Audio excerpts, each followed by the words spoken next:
Shiv Shambho Shankara her her her महादेवरा।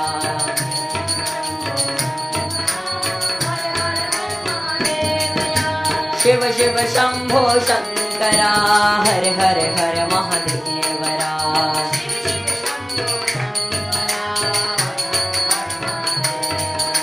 Shiv Shiv Shambho Shankara her her her महादेवरा।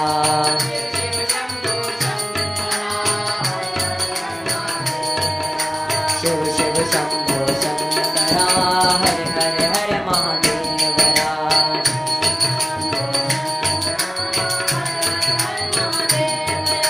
Shiv Shiv Shambho Shankara her her her महादेवरा।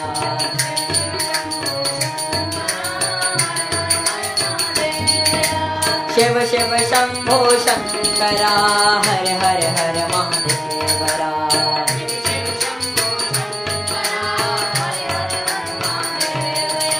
Shiv Shiv Shambho Shankara her her her महादेवरा।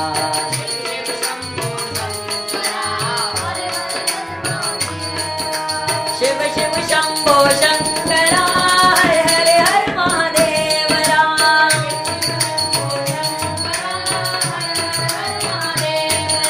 Shiv Shiv Shambho Shankara her her her महादेवरा।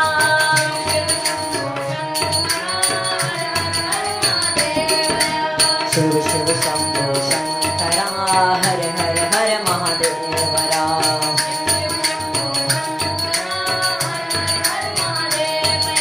Shiv Shiv Shambho Shankara her her her महादेवरा।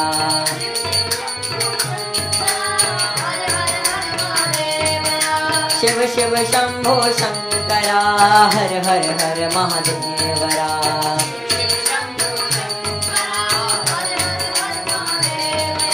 Shiv Shiv Shambho Shankara her her her महादेवरा।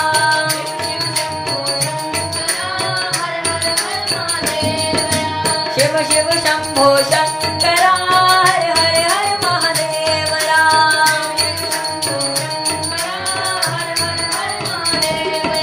Shiv Shiv Shambho Shankara her her her महादेवरा।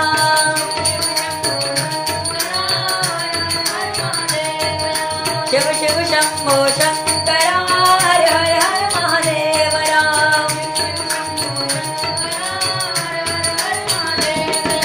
Shiv Shiv Shambho Shankara her her महादेवरा।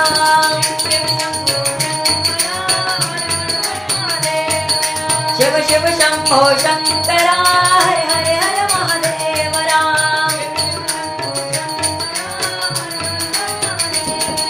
Shiv Shiv Shambho Shankara her her her महादेवरा।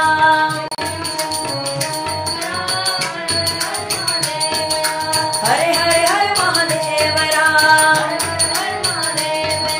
Her her her महादेवरा। Her her her महादेवरा।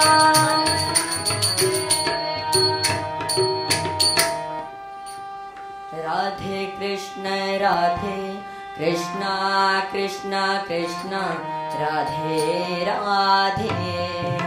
Radhe Shyama Shyam Shyama Radhe Radhe.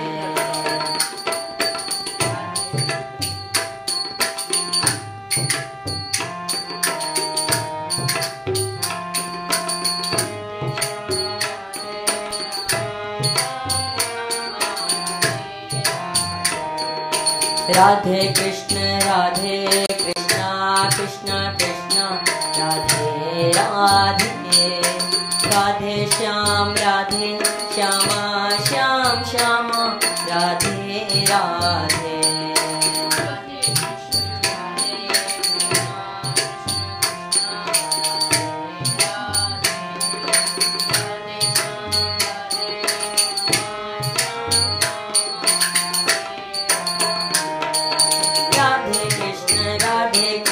Krishna Krishna Radhe Radhe. Radhe Shyam Shyam Shyam Radhe Radhe.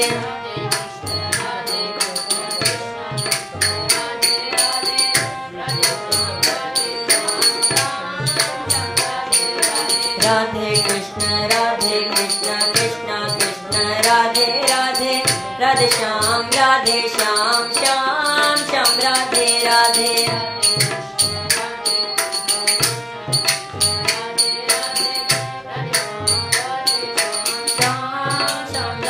Radhe Krishna O Radhe Krishna O Krishna Krishna O Radhe Radhe Radhe Radhe Shyama O Radhe Shyama Shyama Shyama O Radhe Radhe Radhe Radhe Krishna Krishna Krishna Krishna Radhe Radhe Radhe Shyam Radhe Shyama Shyam Shyama Radhe Radhe Radhe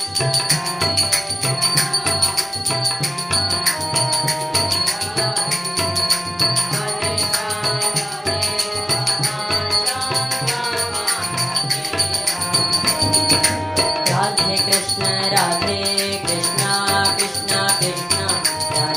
Radhe Radhe Shyam Radhe Shyama Shyam Shyama Radhe Radhe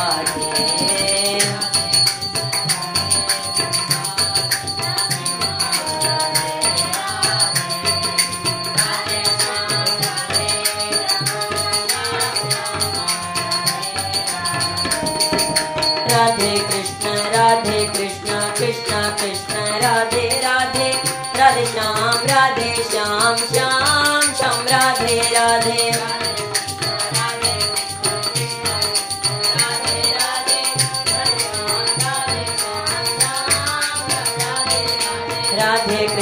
Radhe Krishna Krishna Krishna Radhe Radhe Radhe Shyam Shyam Radhe Radhe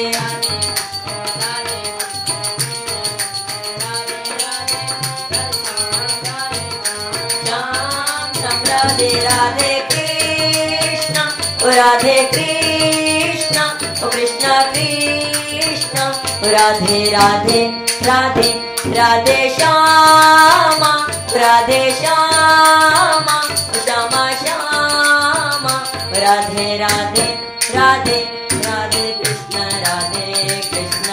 Krishna Krishna Krishna Radhe Radhe Radhe Shyam Radhe Shyama Shyam Shyama Radhe Radhe Radhe Krishna Krishna Krishna Krishna Radhe Radhe Radhe Shyam Radhe Shyama Shyam Shyama Radhe Radhe Radhe Krishna Krishna Krishna Radhe Radhe Radhe Shyam Shyam Shyam Radhe Radhe Radhe Krishna Krishna Krishna Radhe Radhe Radhe Shyam Shyam Shyam Radhe Radhe Krishna O Radhe Krishna O Krishna Krishna O Radhe Radhe Radhe Radhe Shyama O Radhe Shyama O Shyama Shyama O Radhe Radhe Radhe Radhe Krishna Krishna Krishna Radhe Radhe Radhe Shyam Shyama Shyam Shyama Radhe Radhe Radhe Krishna Krishna Krishna Radhe Radhe Radhe Shyam Shyama Shyam Shyama Radhe Radhe Radhe Krishna Krishna Krishna Radhe Radhe Radhe Shyam Shyam Radhe Radhe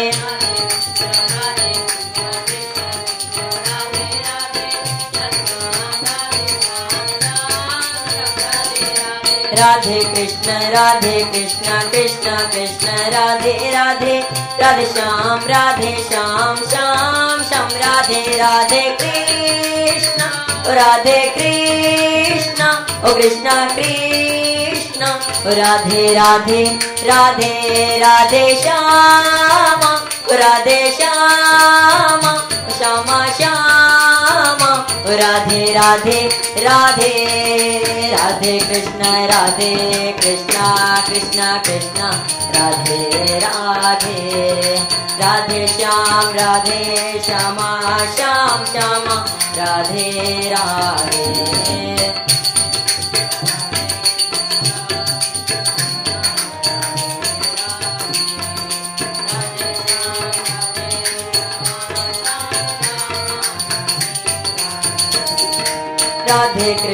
Radhe Krishna Krishna Krishna Radhe Radhe Radhe Shyam Shyam Shyam Radhe Radhe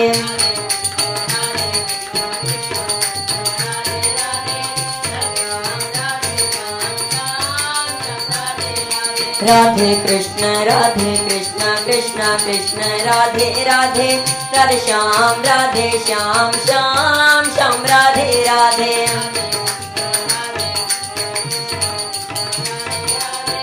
Radhe Shyam Shyam Radhe Radhe Krishna O Krishna Krishna O Radhe Radhe Radhe Radhe Krishna Krishna Krishna Radhe Radhe Radhe Shyama Shyam Shyam Radhe Radhe Radhe Krishna Krishna Krishna Radhe Radhe Radhe Shyama Shyam Shyam Radhe Radhe Radhe Krishna Krishna Krishna Radhe Radhe Radhe Shyam Shyam Radhe Radhe Radhe Krishna Krishna Radhe Radhe Radhe Shyam Shyam Radhe Radhe Krishna O Krishna Krishna O Radhe Radhe Radhe Shyama Radhe Shyama Shyama Shyama Radhe Radhe Radhe Krishna Krishna Radhe Radhe Radhe Shyama Shyam Shyama Radhe Radhe Radhe Krishna Krishna Radhe Radhe Radhe Shyama Shyam Shyama Radhe Radhe Radhe Krishna Krishna Radhe Radhe Radhe Shyama Shyam Shyama Radhe Radhe Radhe Krishna Krishna Radhe Radhe Radhe Shyama Shyam Shyam Radhe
Radhe Krishna Krishna Radhe Radhe Radhe Shyama Shyam Shyama Radhe Radhe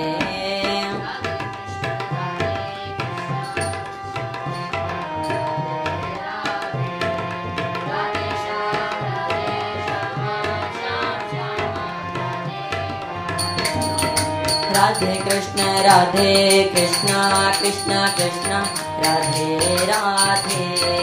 Radhe Radhe Shyama Shyam Shyam Radhe Radhe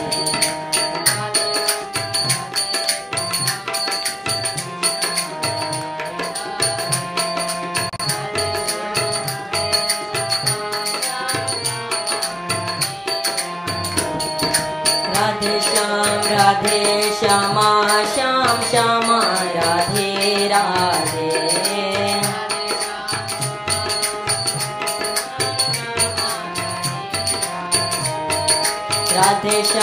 Radhe Shyama Shyam Shyama Radhe Radhe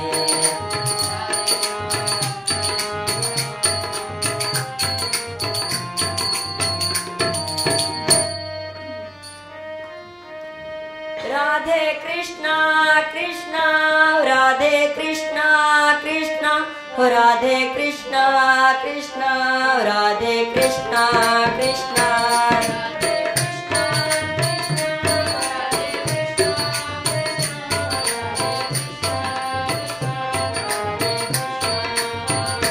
Radhe Krishna Krishna Radhe Krishna Krishna Radhe Krishna Krishna Radhe Krishna Krishna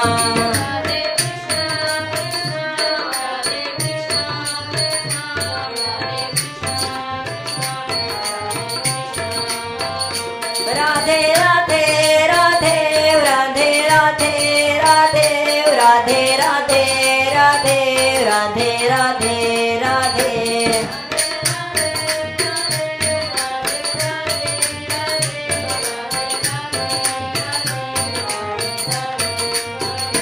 Radhe Krishna Krishna Radhe Krishna Krishna Radhe Krishna Krishna Radhe Radhe Radhe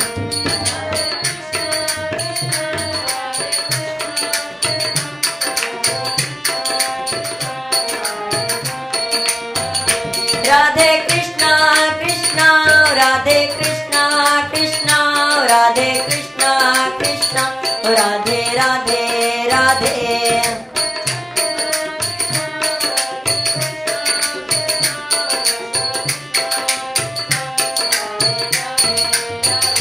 Radhe Radhe Radhe Radhe Radhe Radhe Radhe Radhe Radhe Radhe Radhe Radhe Radhe Krishna Krishna Radhe Krishna Krishna Radhe Krishna Krishna Radhe Radhe Radhe Radhe Shyama Shyama Radhe Shyama Shyama Radhe Shyama Shyama Radhe Shyama Shyama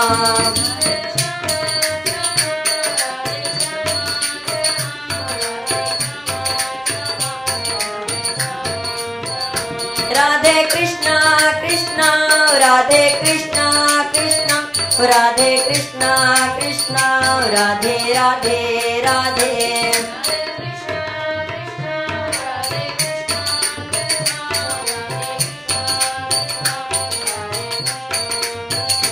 Radhe Radhe Radhe Radhe Radhe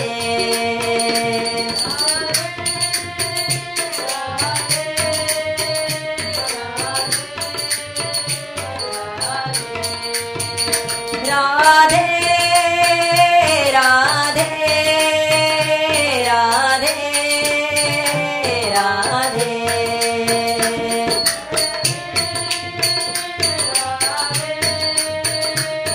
Radhe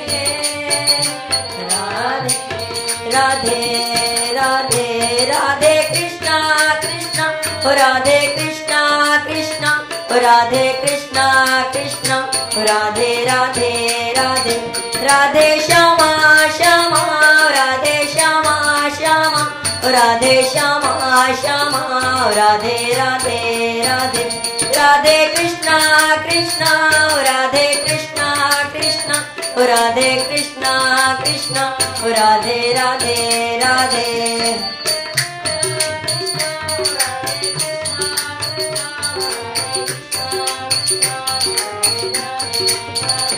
Radhe Shyama Shyama Radhe Shyama Shyama Radhe Shyama Shyama Radhe Radhe Radhe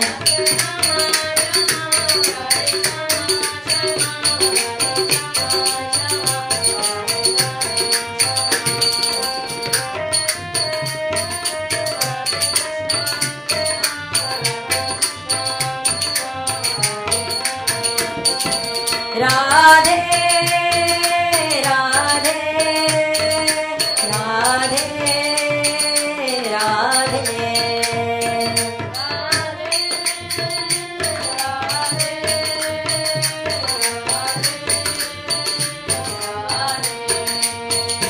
Radhe, Radhe, Radhe, Radhe.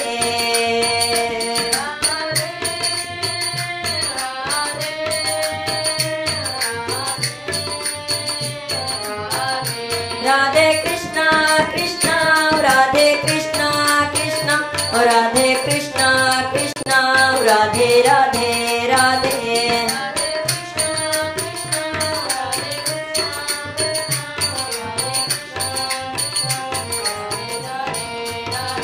Radhe Radhe Radhe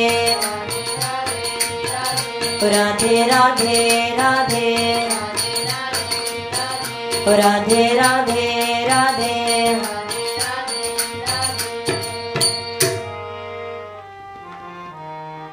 Sarve bhavantu sukhinah, sarve santu niramayah, sarve bhadrani pashyantu, ma kaschid dukha bhag bhavet. Om Shanti, Shanti, Shanti.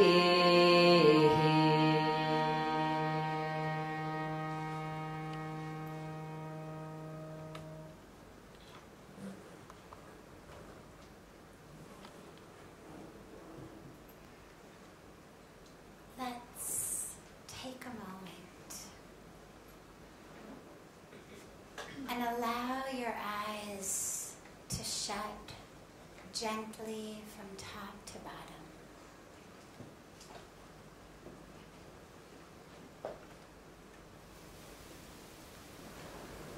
Allow your awareness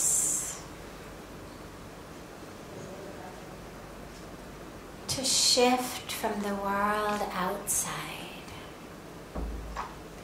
to the world inside.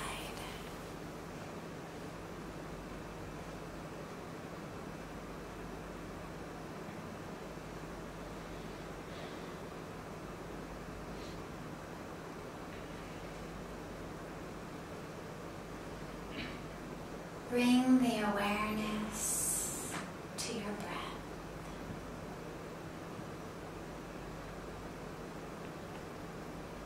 As it gently flows in and flows out. Allow your awareness to merge with that breath.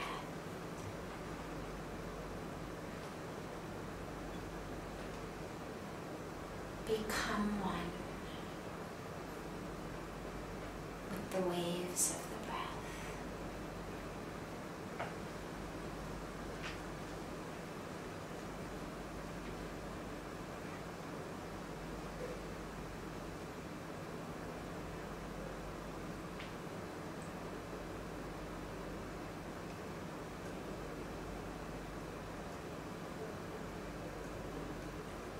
And with each exhalation, allow yourself to let go. Let go of another mask that you wear. Let go of a role that you play.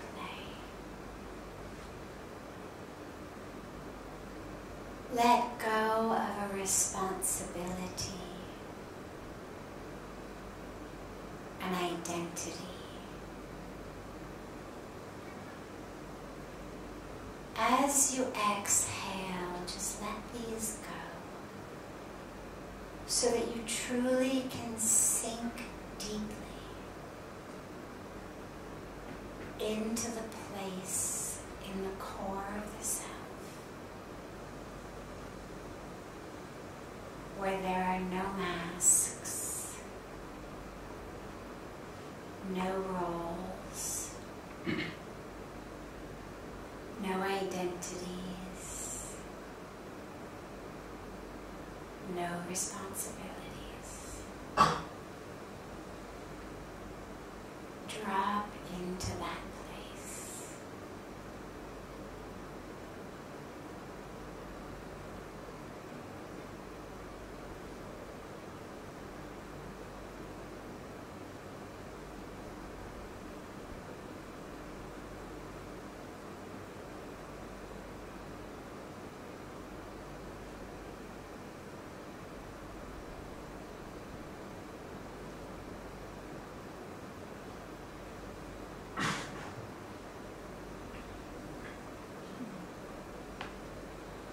And as you inhale,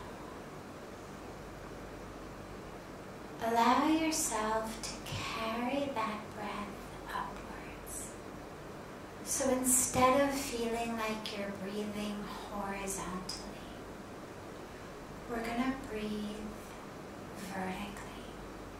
It's not pranayama, don't force it, but just very gently allow yourself on the next inhalation to carry the breath upwards. Carry it up past the solar plexus,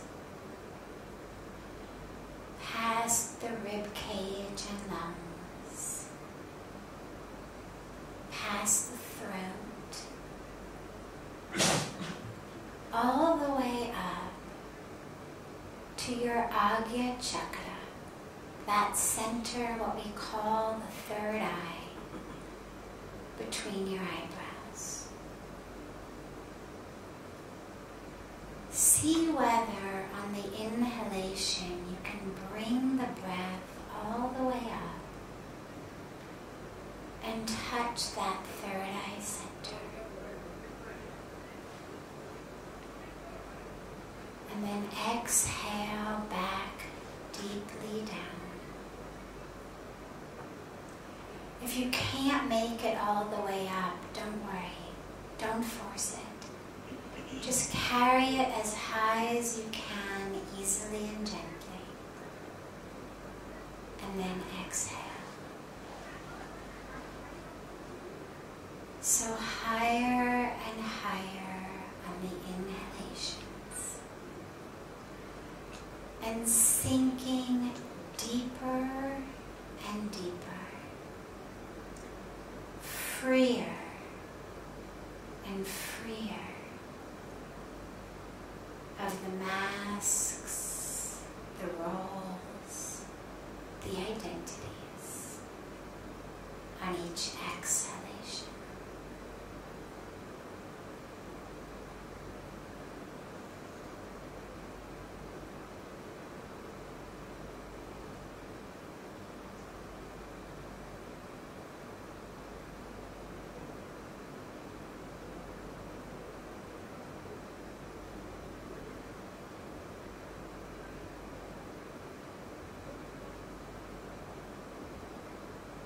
If the mind wanders, just bring it back. Don't fight it. Don't analyze it. Just bring it back to the breath.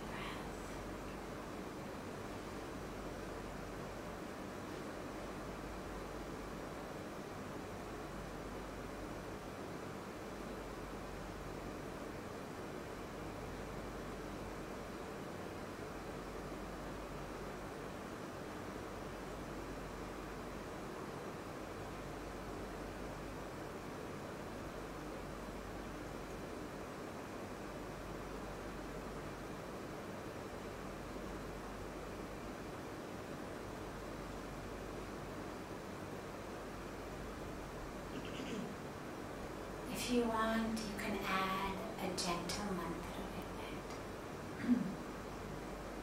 You can chant to yourself, so on the inhalations, and hum on the exhalations.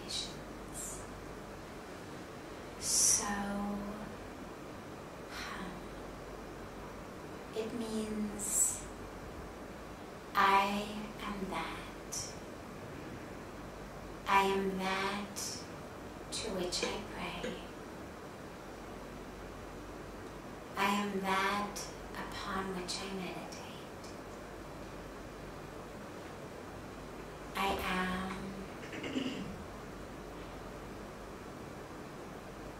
the creator in creation.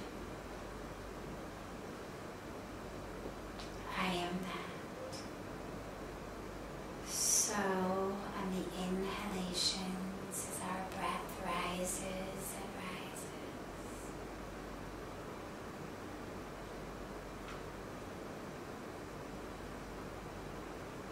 and hum on the exhalations. As we drop deeper and deeper.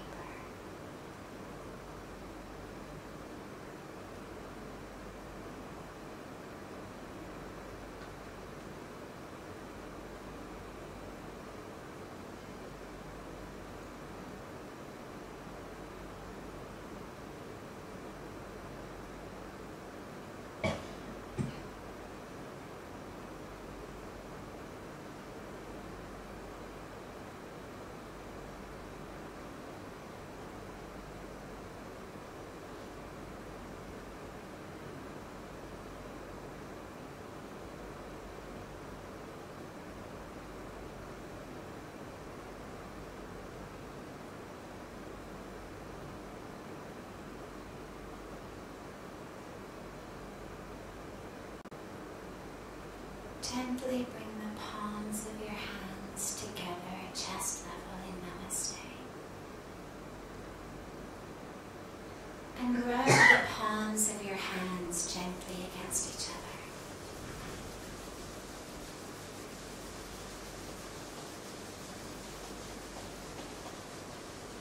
Place your palms over your closed eyes.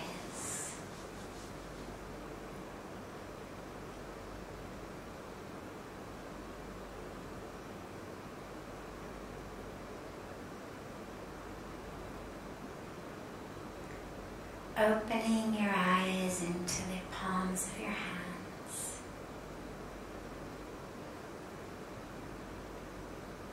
Lower your hands.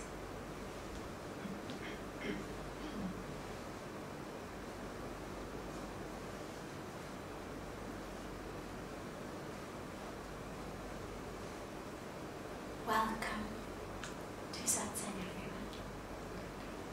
Congratulations for making it out in the rain. I'm gonna begin, as always, with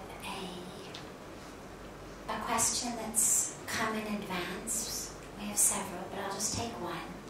And then I'll open it up to any questions that anyone here might have, which I'd be happy to answer.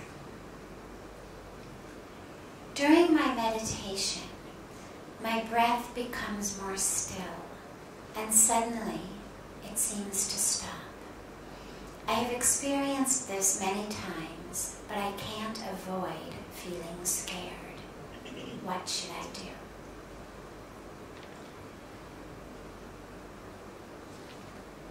When I first started meditating, I remember going to Puja Swamiji, my guru, and saying something very similar to that, actually.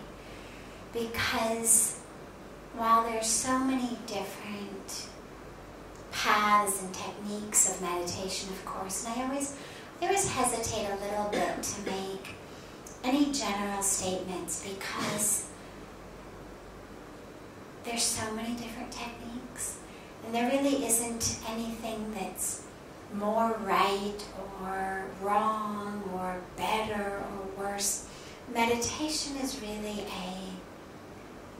a vehicle to get us across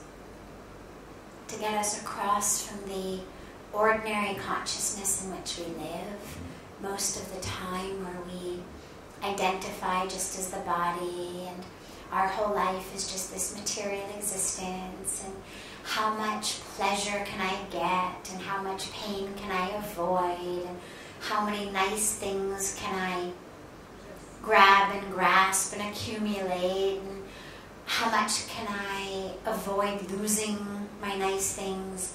You know, that's the way that most of us live. And so meditation takes us from that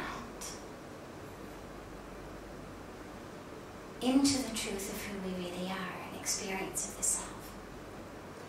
And there's an infinite number of ways to get there.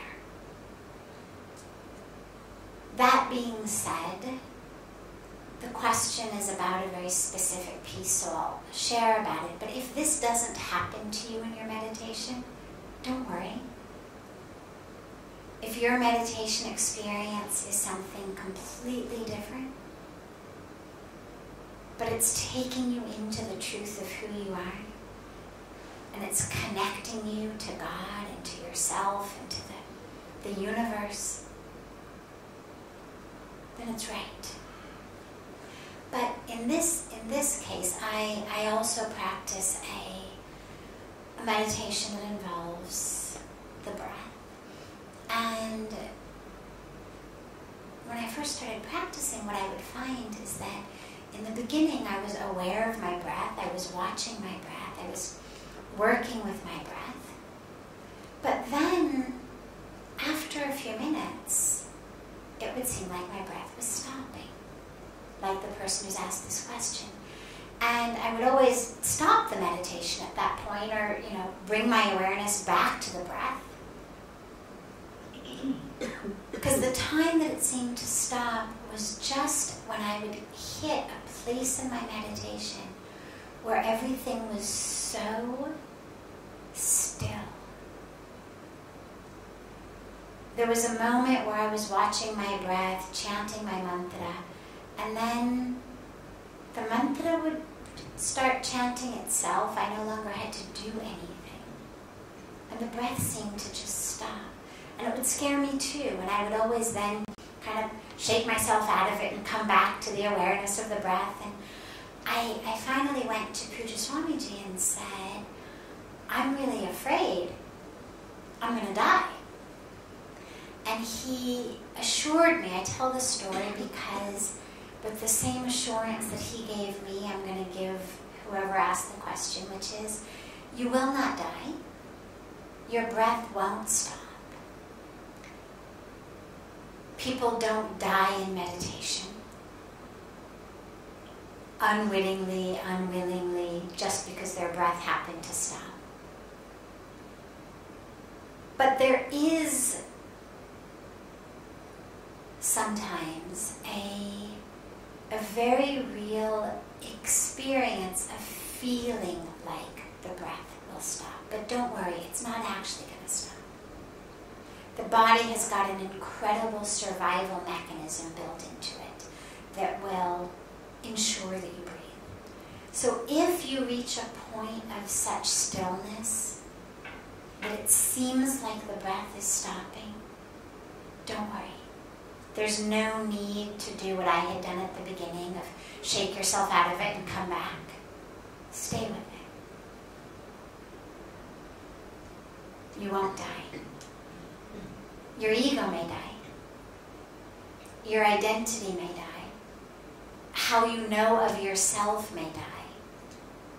And so a lot of times actually in meditation, the feeling of the breath stopping is one thing, but there's a lot of things that come up during meditation that try to pull us back out of it. Different fearful things, different experiences that lead us to want to come out. And this is really the ego being afraid of its own death. It's not the body that's going to die. It's that as we lose that sense of this is me, and we actually start to experience more, this is me, or I am that. There's a death of the ego that has built itself upon this is me. And in its last-ditch attempt to hold on to us, the ego tries to scare us out of meditation. So don't worry. It's actually a good sign. It means you're getting somewhere. It means you're getting somewhere enough that you're scaring your own ego. And so keep going. Stay with the meditation. The worst that will die, or the best that will die, is the ego. Don't worry about the body dying.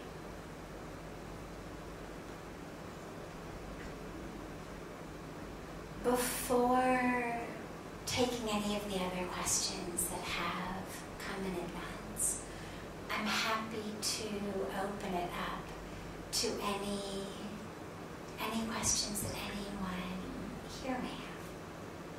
Yes? How can we balance our personal needs and also the needs of our loved ones? Beautiful. How do we balance our personal needs and the needs of our loved ones?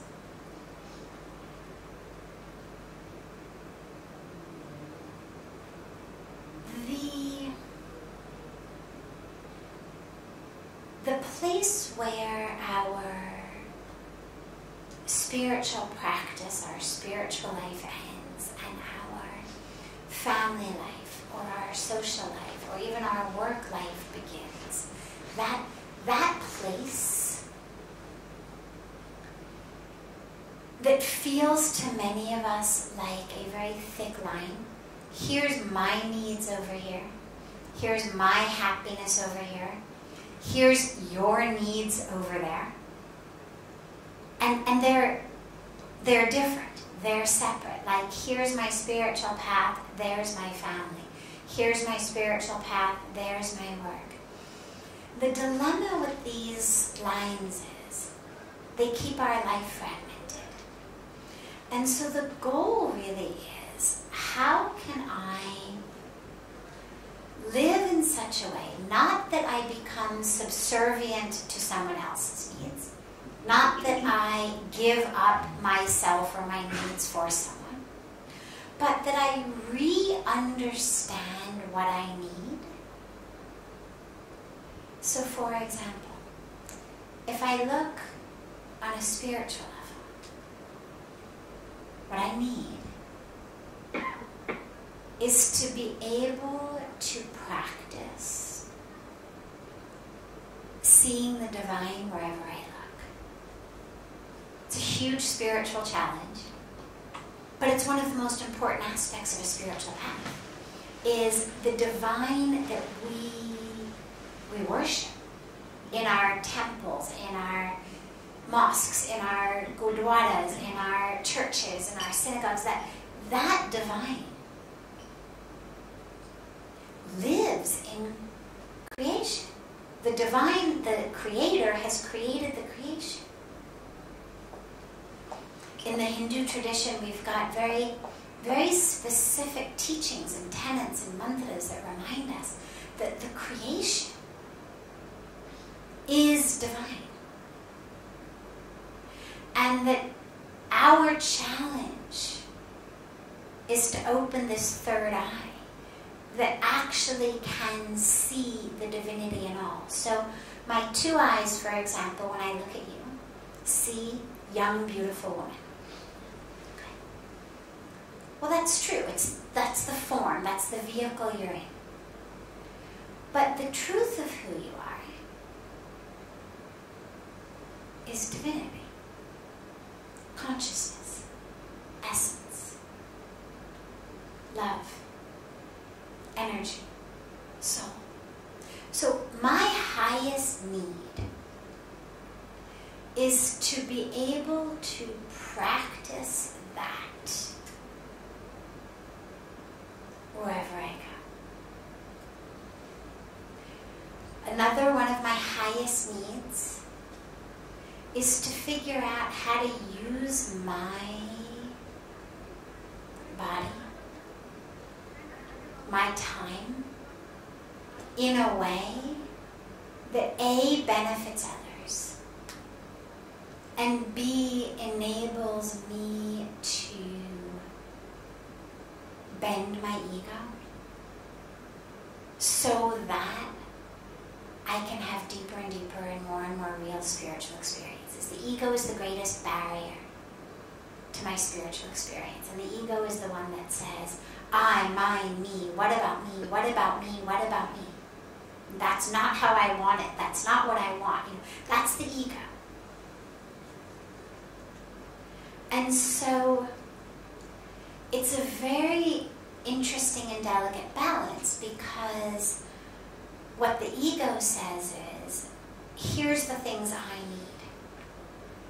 Here's the way I like it. There's what you need. We're going to do a balance. I'm going to sometimes do what I want. I'll sometimes do what you want. And while that may work for a superficial level, just relationship of making sure that we get along, it's not going to take me deeper spiritually, because what I'm allowing myself to do is to keep thinking that what I need is to fulfill the desires that I have, which are different than the desires that you have. So I like pizza, you like Chinese food. So half the time we go for pizza, half the time we go for Chinese food. Okay, everybody's mostly happy. Or at least happy 50% of the time. But that's not the highest goal. My highest goal is not about how much pizza can I eat or how much Chinese food can I eat. It's about how can I experience the truth of who I am in every moment. Whether I'm eating pizza, whether I'm eating Chinese food, whether I'm fasting, whether I'm eating Mexican or Indian, it's irrelevant. Those preferences are preferences of my taste buds. Now, there's nothing wrong with that. I'm not saying thou shalt eat food that you hate, or not eat food that you like. But when we're thinking about our lives and our priorities and balance in our life, we need to look deeper than balancing that which tickles my taste buds, literally, or that which feels good to my ego, or that which, what I really need is actually that which comes from within me. Because it's not so much what I'm doing as how I'm doing it. Wherever I am, I can see the divine in all, or I can practice seeing the divine in all. And that's my task. And so when you talk about balancing your needs and the needs of others, look really carefully at what your needs are and what other people are asking of you. And so, for example, if we're talking about pizza and Chinese food, well, okay, is it really worth the conflict? Because of course, being in peace is a much higher need and a much deeper value than getting the food I like to eat. You may get the food you want, but if you're not in peace, you're not going to be able to digest it anyway. If you have to fight to go to the restaurant you want, your body's not going to digest it anyway. If you've got to fight to go to the movie that you wanted to see, you're not going to enjoy it anyway. You're going to be sitting there knowing that, the minute this movie's over, you're going to be back in conflict. You're not going to be able to hold hands, and because you've had a fight. You've had to push somebody into doing this. So being in peace is a much higher need than what most of us think of as our needs. The real needs that we have, when you talk about really balancing, the real needs that you have are needs to be able to do a spiritual practice that enables you to stay grounded and anchored. To be able to move through the world in the way that is in the best for for your spiritual growth, meaning to focus on seeing the divine in people, to focus on using your time and your ability to serve. And if what you've got is people trying to pull you out of that, that's where you have to start looking at having conversations about that. That's the stuff that I would say start to look at. But I think what you'll be able to find is that with a shift in focus, if you feel like you're the one giving in, you're the one, who always is giving in to other people's needs, that's going to make you feel badly inside. But without changing what you do, if you simply shift how you think about it, and what you think about it is that all of these times are more and more opportunities for you to actually focus spiritually. So for example, dinner's over. You're the one who gets stuck washing the dishes every night. Okay, maybe it's a family of 6 people and really everyone should take a day of the week. If we were just going to divvy up duties, that would be the fair way to do it. Nonetheless, you find yourself getting stuck every night. Well, there's 2 options. Option 1 is you fight about it, at which point you may get somebody else to do the dishes. But are you really going to enjoy those 10 or 15 minutes that you have of not doing the dishes, given the conflict that has just been created in your house over the fight about it? Or can you take those 10 or 15 minutes of doing the dishes every night and consider them part of your spiritual practice? And as you're doing them, instead of thinking, oh my God, I can't believe this, how did I get stuck in this stupid family, and why doesn't anybody care about me, and why doesn't anybody respect me, and why is it always me? Instead of that, can you marvel at the beautiful way that warm, soapy water feels, and how amazingly lucky we are to be in a place where, look, you turn on the tap and water comes right out. And how many women in other parts of the world are walking miles to a well or to a hand pump, or have to ration the water that they're cleaning dishes with from the water that they used to bathe in, or the water that they used to drink? Can you use those 10 or 15 minutes rather than sulking and feeling like, oh my God, and what else? It's only a few minutes. Maybe you would have seen a little bit of a TV serial, you would have talked to somebody on the phone, you would have gone on Facebook, really, would you have made such incredible use of those 10 or 15 minutes that it's worth conflict, everyone? Take the dishes as a spiritual practice. It's your meditation of warm sudsy water, right? We have a meditation of a mantra, we have a meditation of our image of the divine, and I also have a meditation of warm sudsy water. We have a beautiful example in our scriptures of a woman named Shabri, who was a poor village woman who was so devoted to God that literally one day he showed up on her doorstep. But she had spent her life sweeping, just sweeping, waiting for him to come. Her sweeping was her meditation. So rather than thinking, oh my God, why am I so poor, and why can't I have a maid, all those other people have maids, really I shouldn't be the one who has to sweep, or I've been sweeping every day, somebody else should come and sweep, because if God is coming, he's, come into the neighborhood, other houses should also help out. No. She swept and sang and swept and sang and swept and sang that Lord Ram's going to come, God's going to come. So whatever we do, that can become your meditation. And so I would suggest in general, how much you can see things that you have to do in life as a way of making them part of your spiritual path. Now, obviously that doesn't include things that harm you. It doesn't include things that are against your value system.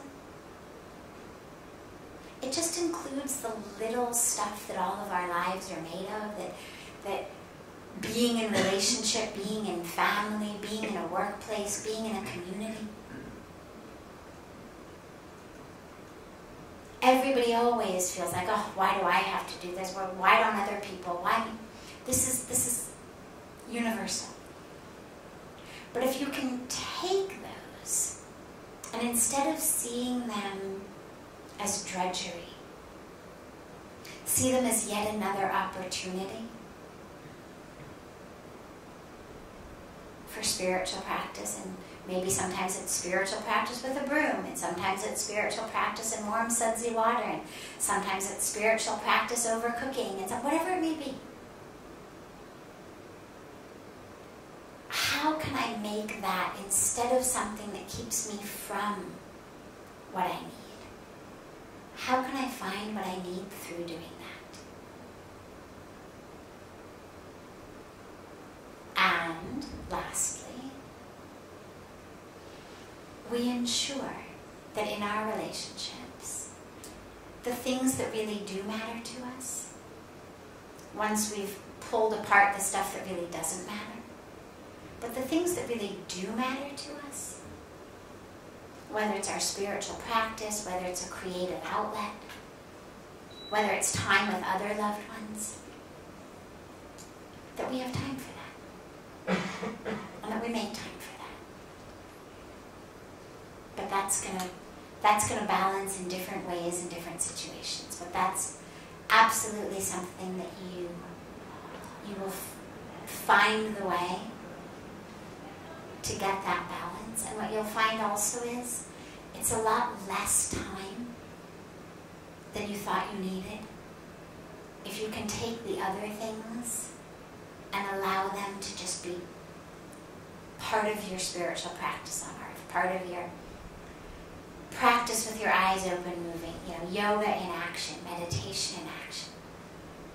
And yeah, sometimes it involves doing things that we wouldn't ordinarily do for others. But that service itself is a very, very beautiful element of spiritual practice. Seva. That's what seva is. Karma yoga. Doesn't just mean, Saturday mornings at the battered women's shelter. It's anything that we are doing that's in service of someone, something outside of ourselves. And yeah, Saturday mornings at a battered women's shelter is a fantastic thing to do. But it's not the only thing you can do. And a lot of times the people who need things from us, maybe people in our family, they may be people in our community, they may be people in our workplace, people in our friends circle. And through that karma yoga, through that seva, that service outside of myself, I actually attain a very, very deep and beautiful spiritual experience. Because it enables you to connect with the other person in a completely different and beautiful way. Instead of thinking about doing it for them, as you're doing it, realize that you are them, that you're one. That it's not me doing this for you, but it's me seeing myself in you. So then it becomes an even deeper spiritual practice. Yes. How can one effectively deal with fear and anxiety? How do we effectively deal with fear and anxiety? Well, here's the way I deal with it. On a very, very practical level.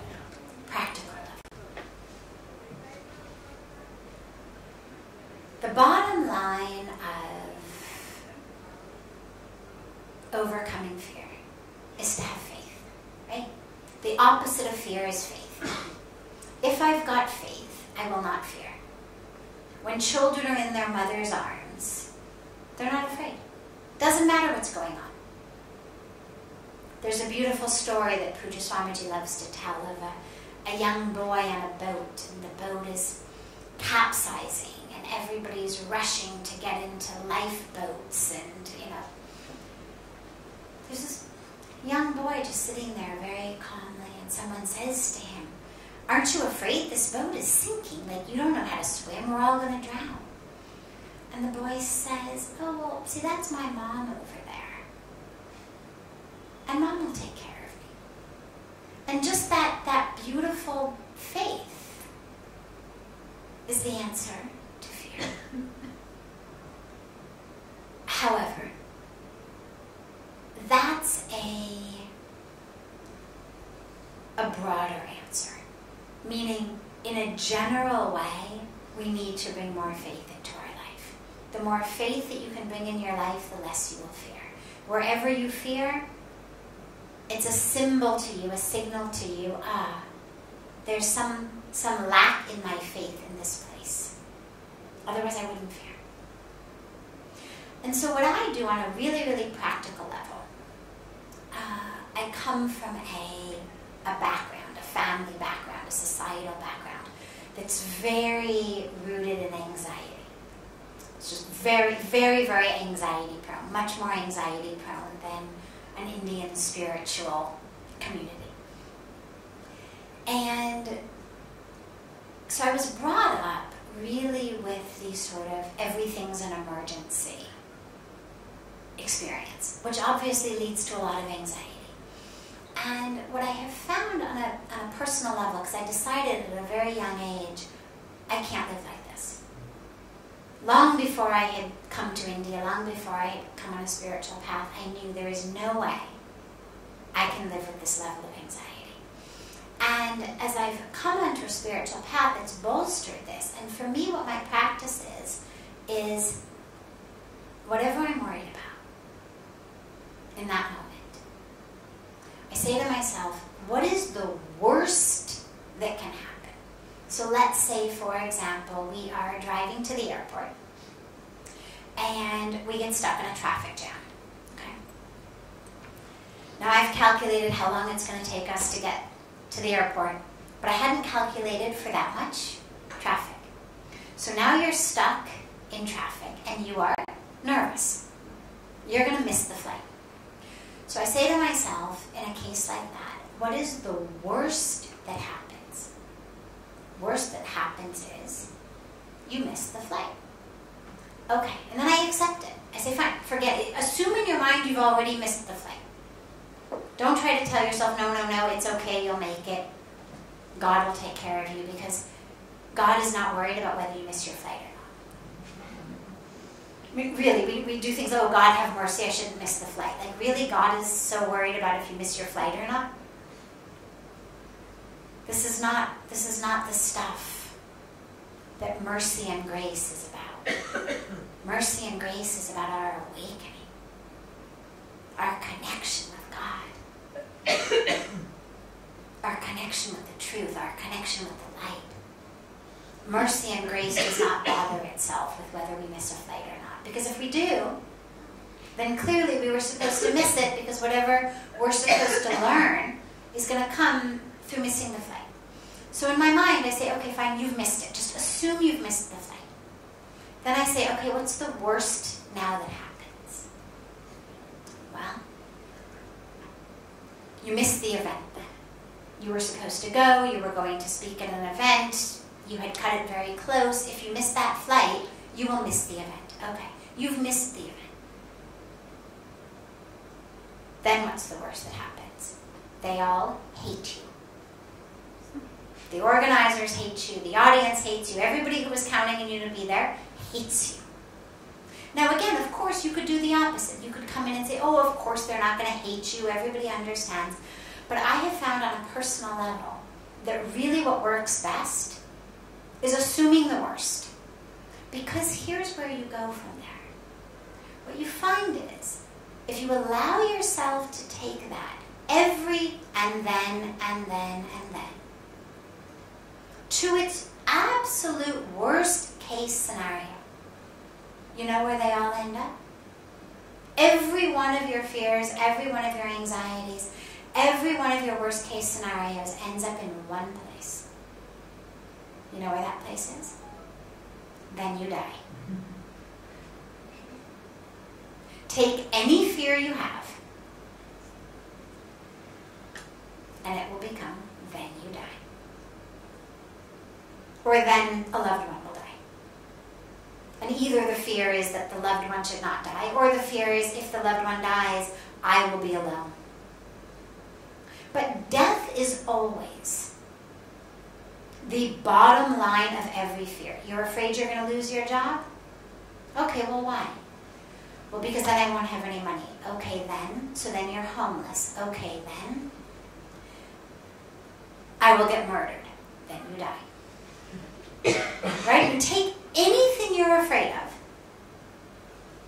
Allow yourself, at least in your own mind, to follow it to its most fearful outcome. And I guarantee you every one of them will be, then you die. Whether you die because you were murdered, or you die because everybody hates you and you're so humiliated that you just disintegrate. Whether you die of hunger, or whatever it is. All of our fears end up with, then you die. And you know what? You're going to die. And so, living with the awareness that I'm going to die, ironically, is actually what I have found on a very practical level the best antidote to anxiety. Because everything that I'm nervous about ends up with, then I die. Which means that on some level, I'm living in an illusion that if I can prevent this thing from happening, I'm not going to die. Well, I am going to die. If not today, if not tomorrow, if not the day after, someday. Someday, one of those things I'm worried about is going to end in me dying. So I might as well learn to accept my own imminent death as quickly as I possibly can. Dealing with that is the key to overcoming anxiety, I have found. Because once you are no longer afraid of death, really deeply not afraid of it, not the, well, I'm done anyway, life is hopeless, and, so I might as well die. Not that. But really, really the awareness of, I am soul. The lack of fear of death that comes from knowing who I really am isn't in this body. Who I really am has had a body before, will have a different body after. This body's going to go. Once you really have that awareness,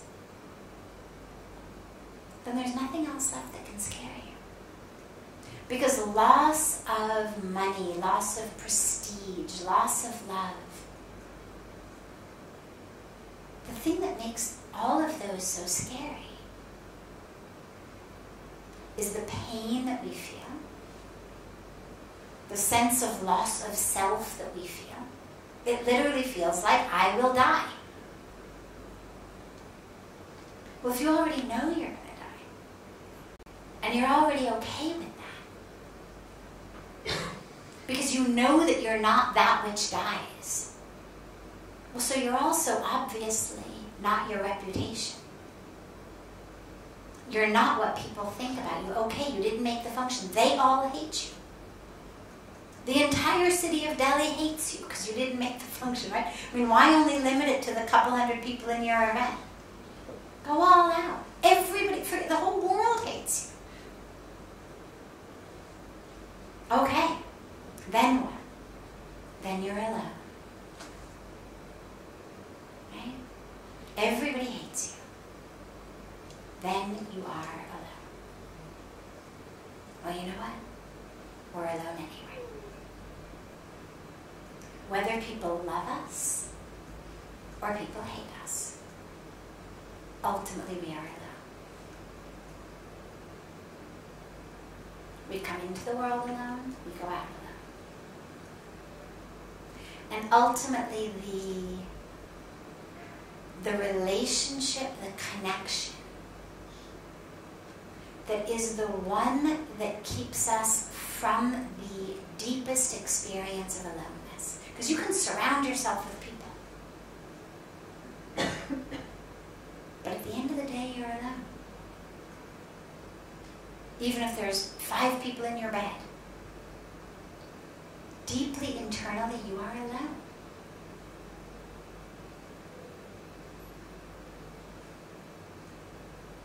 But you are there. You are there. And that you which is there is whole and full and divine. This is why on spiritual practices, spiritual paths, there's such an emphasis, even if it's just temporary, on silence, on solitude. Because yeah, it's not fun to be alone. Really alone.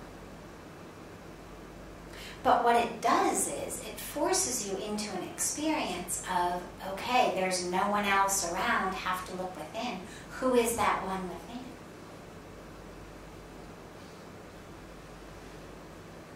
How can I make that relationship? And so allow yourself in your own mind to just follow your fears to their absolute worst case scenario, and then it's going to take you to know exactly what you need to work on in life. Is it fear of being alone? Of ego death? Is it fear of physical death? Is it fear of losing your loved ones? Whatever your worst case scenario that all of your fears take you to, that's the place that you need to work. Don't try to deal with the individual fears. Deal with the base of them. And then the individual ones will dissipate on their own. Okay. Great. Yes. Last. How to be detached from loved ones? How do we detach from loved ones? Well, the word detachment is a really interesting situation, because it's the English translation of the Sanskrit concept of vairagya. Right? So vairagya, which is what's emphasized in all of the teachings, the spiritual teachings, gets translated into English as detachment, non-attachment. And so on a spiritual path, we work on how do we detach ourselves. The problem is that I'm a scientist by nature and by history, and I'm a very watchful person. The scientist in me, the psychologist in me, and what I noticed very early on in India, because it was only when I came here and learned about the spiritual tradition that I heard all of this about detachment. And I looked around and I looked at the most enlightened masters I knew. The ones who had really reached there. So my guru, Puja Swamiji. Other enlightened saints in whose presence I had the blessing to be. And what I found was they were the most connected, engaged, present, active people. And it completely went against the teaching that said detach, detach, detach, detach. And you'd see, you know, so many people who were not really the enlightened ones, but sort of considered themselves high spiritually. And they were the ones who were really separate, who always kind of had this very sullen look on their face. And, you know, you felt like you could fall down and start to bleed at their feet, and they would, you know, just say, oh, your karma, or, you know, they turn around because they were so detached. And they prided themselves on it. I mean, there's a lot of people I've heard over my 2+ decades in India pride themselves on how unattached they are. And yeah, well, this person was, you know, really, really sick, but it didn't impact me at all, and I was totally okay. Or this person was going through a really hard time, and I was going to help them, but, you know, I'm practicing Vairagya, and I didn't. And I watched this for a long time in my life when I first came, and I was really studying this because I thought, this doesn't make any sense. And many years later, I was listening to a beautiful lecture being given by a saint on various aspects of the scriptures, and he was speaking about the manifestation, or rather the embodiment of these virtues, whether we say Vairagya, whether we say Bhakti, devotion. Well, in the scriptures, these were actually people, characters. We talk about them just as virtues, but actually there are stories of Bhakti, who was a being, and she took birth, and she traveled, right? And there's stories of Bhakti. So Vairagya is Bhakti's son. Bhakti gives birth to Vairagya. And the minute that I heard that in this lecture, suddenly inside me I went, oh. And it suddenly all made sense to me, because Bhakti is not just dry devotion. Bhakti is like juicy devotion. We talk about ras, right? The essence, the juice of Bhakti. And how could juicy love and devotion give birth to dry apathy? Like, it doesn't make any sense. And it was then that I realized something I'm deeply committed to, and I'm not a Sanskrit scholar, so I can't give this to you semantically, but I deeply believe that detachment is not the correct English translation of Vairagya. I believe that here's what happens. You have Bhakti, because if you're going to have a son, you have to first have the mother. So you have devotion. You have juicy, excited, beautiful, overflowing love for God. That love for God makes your attachment to all other things much less. And so the most natural outcome of a real deep, heart-filled, ras-filled, essence-juicy love for God is that I'm going to naturally be less attached to other things.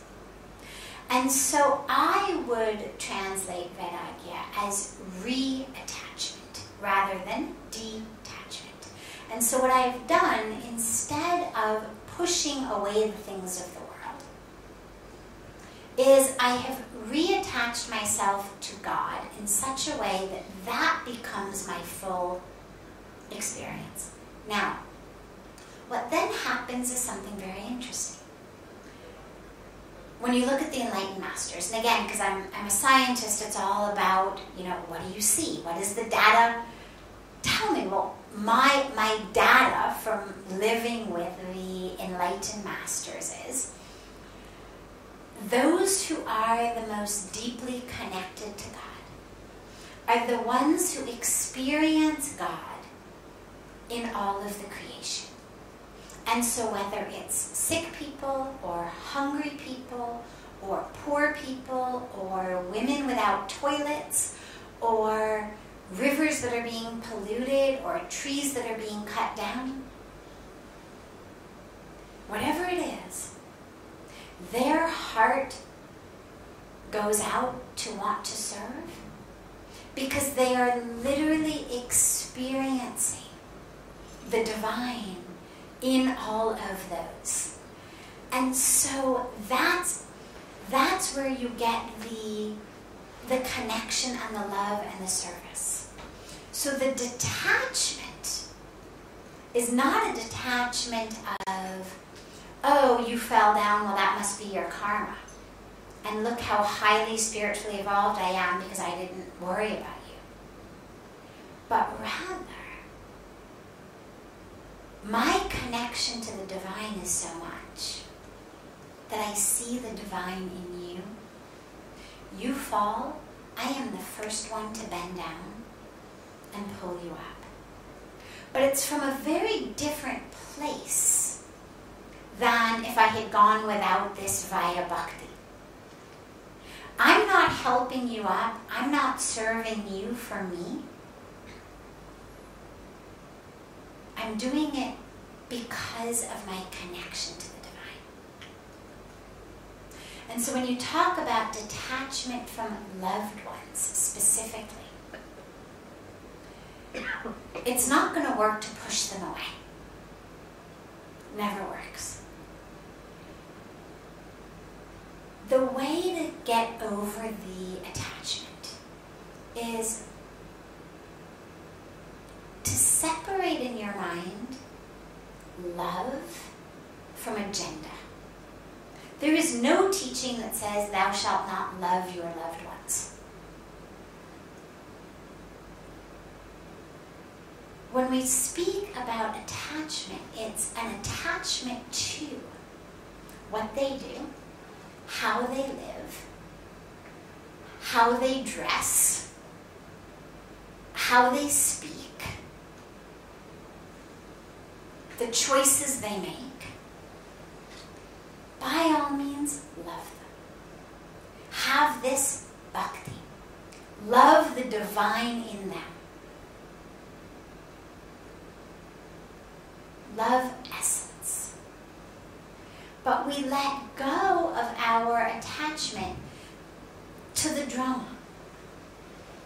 What they're doing, where they're going, what choices they're making,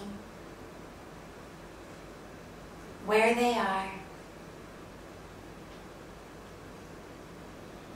Because as we were just talking about, at the end of the day, everybody dies. Either you're going to die first or they're going to die first. One or the other, I guarantee you, will happen. And so there's going to come a time when you lose their physical form, whether you lose it because you're dying or you lose it because they're dying. But if you can shift the focus of your love onto the spirit of them, the divine in them, the essence of them, doesn't mean that you're not going to be sad when they die. Of course you will be. Losing a loved one is something that takes a chunk out of us. But you will at least have already had the awareness, the experience of loving them as essence, loving them as divine, which doesn't change even when the body goes. But if you've stayed directly attached only to what the body's wearing, where the body is, what the body's doing, then that's all you have. And when that day comes that you lose them, whether you lose them to death, or long before that you lose them because your kids grow up and they move out, or you lose to divorce, if it's a spouse, whatever the situation may be, the more your love is in the form of attachment to the day-to-day drama, the more painful that loss will be. And also the more painful your day-to-day life is. Because nobody, whether they're your child or your spouse or your parents, nobody wants to be told how to live. And so the more attached you are to your agenda of what they're going to do and how they're going to do it and where they're going to do it and who they're going to do it with, even while they are still in your presence, there's going to be suffering. And so the non-attachment to this is to ease the suffering. Ease the suffering while they are with you. Ease the suffering when they're no longer with you. And bring you into a place of actually, interestingly, a much deeper love. Because as I began by saying, these enlightened masters are the ones whose love is even the deepest. Because it doesn't have the attachment. It's not, I love you because you did what I want you to do. Or I love you because you're where I want you to be, or you're with the people I want you to be with. It's I love you for you. And so it takes you into a much more beautiful state of love. And that's where we have to go through bhakti. Bhakti doesn't only necessarily mean I sit in my mandir and I do puja. Bhakti is devotion for God in all forms. And in relationship, can my devotion to God involve seeing the divine in the form of my loved ones? It's not God in all except the people I live with, or God in all except the people I work with. It's God in all. So we go via bhakti. Because when you're deeply, deeply devoted to, in love with, the essence of God, and able to connect with that essence of the divine in the form of your loved ones, as you say, ironically, the detachment comes. It seems like it's the opposite. You would think that in order to have the detachment, you'd have to cut yourself off from love. But actually, the deeper the love is, when it's a love of the divine, that's when the detachment happens. Because then you know, regardless of what they're wearing, regardless of where they are, regardless of whether they've even divorced you, grown up, moved out, left you, gone somewhere, whatever, whether it's spouse, children, whatever.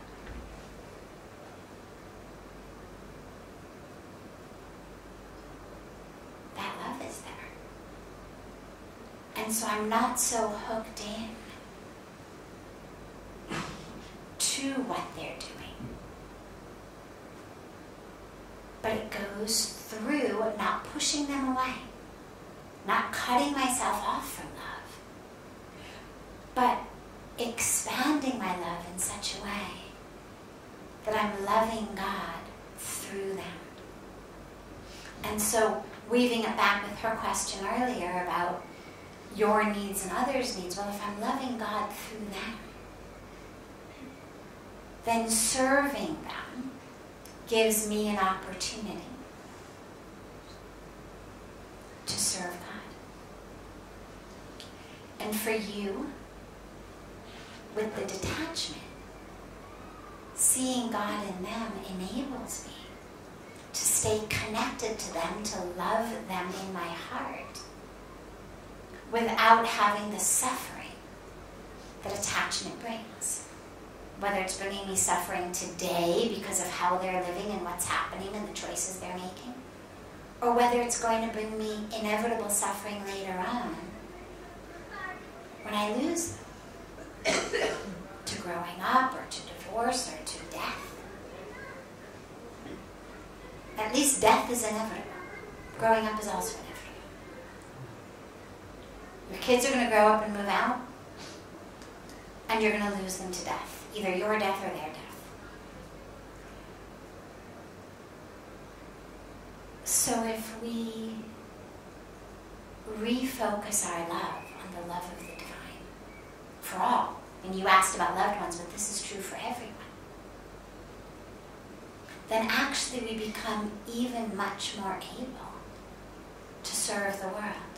Because the last piece of this is, if my love hasn't gone through devotion to God, if it's just love for you, well, I'm not only attached to what you do, but I need you to do things the way I want them for me. I've got my whole peace, my whole okayness wrapped up in what you're doing, wrapped up in this relationship, which is also quite a bit of pressure for you. Because you know you've got to dance according to my tune, or I'm going to come apart. Which isn't the fertile ground for a very evolved, enlightened relationship of any sort. And then, of course, that which we practice with our loved ones, we practice with the world. So the vairagya becomes not about pushing the world away, not about this I'm cut off sort of pseudo enlightenment, but that's actually just apathy and indifference, which is not spiritual. Apathy and indifference are not virtues. Which is important to remember, because as we talk about vairagya, people start to, really think, oh God, I'm so great, look at how apathetic I am, look at how indifferent I am. People will say, oh, I've become very aloof. And I think, and you say that like it's a good thing. I mean, people say it actually like I should say, wow, I'm so proud of you, that's wonderful, wow, congratulations on your aloofness. But that's not a virtue. We don't need an aloof society. We need an engaged society. But we need to be engaged in a way that's not about how I want it, when I want it, what I want. I'm engaged because I'm connected to the divine. And therefore, that love for the divine is so much that I've let go of my attachment to these little nitty-gritty things that really don't matter. And I'm able to connect with essence, therefore, instead, and love essence. And be much more effectively engaged, efficiently engaged. Because I'm not attached to the day-to-day drama. Does that make sense? Good. Wonderful. Have a beautiful rest of your evening, everyone.